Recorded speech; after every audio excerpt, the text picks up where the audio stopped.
Jelang kabar bahwa kasus SJ akan segera P21 atau dilimpahkan tim penyidik kepada kejaksaan, inilah babak baru yang semakin panas. Dikabarkan mulai kembali menjalani aktivitas normal di sekolah, apa yang membuat DS pelapor pertama SJ yang masih duduk di bangku SMA tiba-tiba merasa terancam. Benarkah ada pihak yang sedang bergerilya serta mengintimidasinya di sekolah agar DS pun segera berdamai dengan pihak SJ? Setelah kami dari KPAI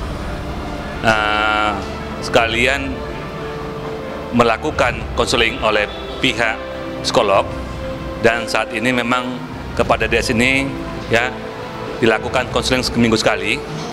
Nah, kami mencoba DS ini supaya masuk sekolah, supaya tidak ketinggalan ya proses belajar mengajarnya, tidak ketinggalan karena minggu-minggu ini DS ini sedang menempuh ujian. Tapi pada saat Senin minggu yang kemarin ya, DS ini didatangin oleh guru ya untuk DS menerima perdamaian dari pihak keluarganya Bang Iful.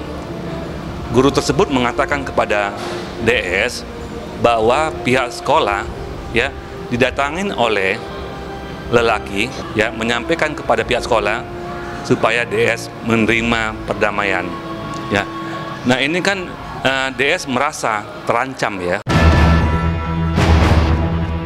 Ya, terancam yang sudah mulai nyaman memasukin sekolah ya, belajar, yang sudah mulai nyaman bersosialisasi, berintegrasi dengan teman-temannya, dengan adanya itu merasa terganggu.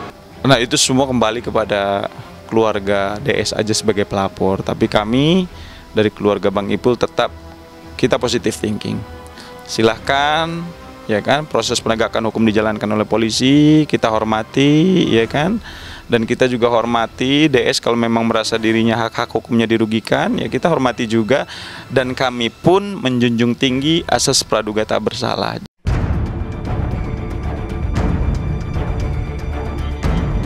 Sementara DS merasa terancam, AW pelapor kedua yang juga adalah mantan asisten SJ kemarin mendatangi Majelis Ulama Indonesia atau MUI. Ada apa dengan kedatangan AW yang didampingi tim kuasa hukumnya? Benarkah untuk berkonsultasi tentang kondisi psikis AW pasca mengalami dugaan tindakan asusila yang disertai pemaksaan? Lantas seperti apa tanggapan pihak MUI terkait kedatangan AW tersebut? Benarkah MUI mengecam keras segala tindakan yang melanggar asusila? Tak hanya itu, benarkah MUI meminta pihak SJ untuk segera membiayai AW untuk menjalani proses rehabilitasi?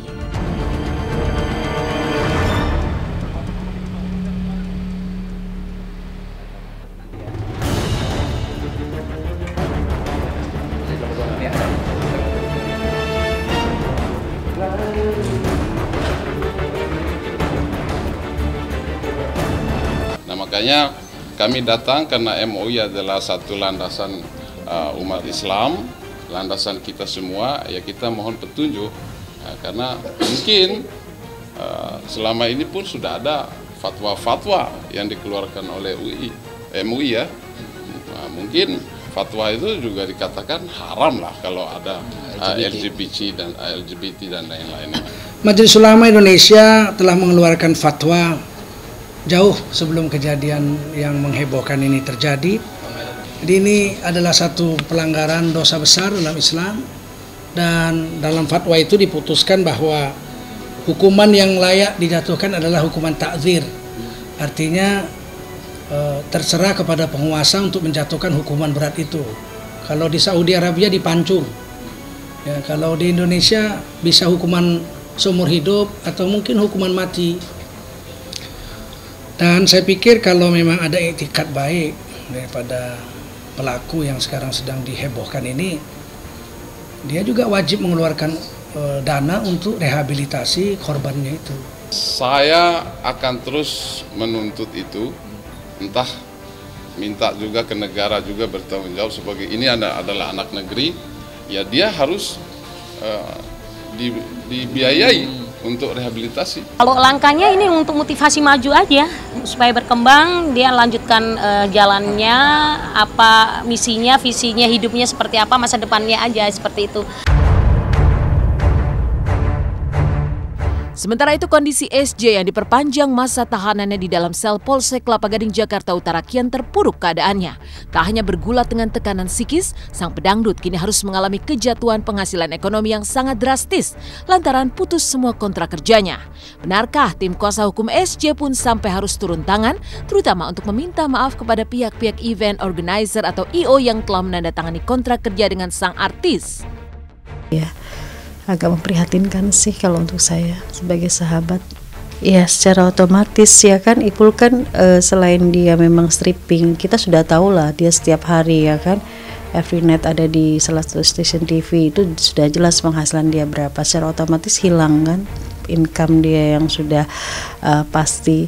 Terus kemudian belum lagi kontrak-kontrak yang lain, belum lagi off air. Ya secara otomatis ya Ipul memang sudah jelas kehilangan beberapa materi yang seharusnya menjadi milik dia. Tentunya dalam kejadian atau musibah ini kami dari pihak keluarga yang meminta maaf kepada memang khususnya rekan kerja daripada Bang Ipul ya kan, atau PH-PH yang memang selama ini Bang Ipul ada kerjasama, sudah otomatis kan itu terganggu. Ya kami dari keluarga besar kami meminta maaf. Ya siapa yang nggak tertekan sih kalau itu? Siapa?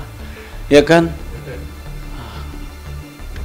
Artis yang setiap harinya dapat duit minimal kan puluhan juta. Ya kan? Kemudian dia harus kehilangan itu. Kemudian dia harus mendapatkan tuduhan, hujatan dan lain sebagainya. Siapa yang gak shock?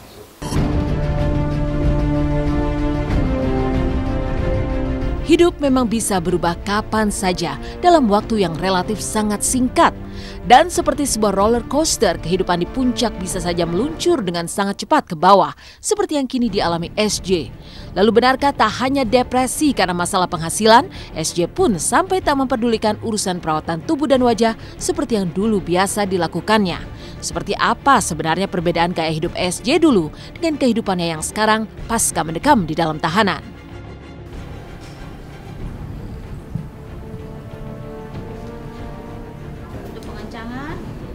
Selanjutnya kita melakukan tindakan mesowaisome. Iya, saya tutup dulu. Dok, tutup gitu aja dokter, angkat tangan dokter. Yuk. Iya mau perawatan gimana di dalam polsek? Ya paling perawatan kan beliau cukup dengan air wudhu, karena kan beliau rajin sholat kan. Ya tetap ganteng lah dengan air wudhu, ya kan, air di polsek kan bersih juga gitu.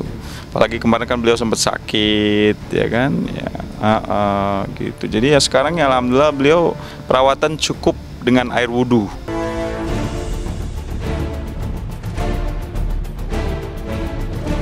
Setelah menyaksikan kasus SJ yang makin panas, sesaat lagi akan hadir kisah tentang proses perceraian yang juga tak kalah panas antara Cathy Sharon dan sang suami.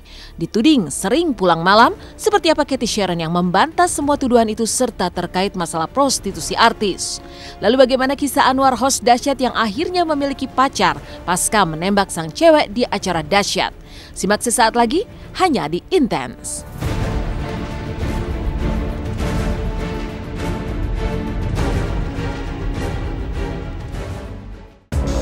Selamat pagi pemirsa, kembali lagi bersama saya Mila Rahmawati. Berbeda dengan kasus SJ yang siap dilimpahkan ke kejaksaan, inilah kasus perceraian artis Cathy Sharon bersama sang suami Eka Kusuma. Hadir di persidangan bersama sang ibunda dan juga sang adik Julie Estelle. Seperti apa Cathy saat membantah semua tuduhan, termasuk kebiasaan pulang malam hingga dugaan prostitusi artis. Lalu bagaimana dengan kisah Anwar host dahsyat yang kini sudah memiliki kekasih pasca menyatakan cintanya di panggung dahsyat?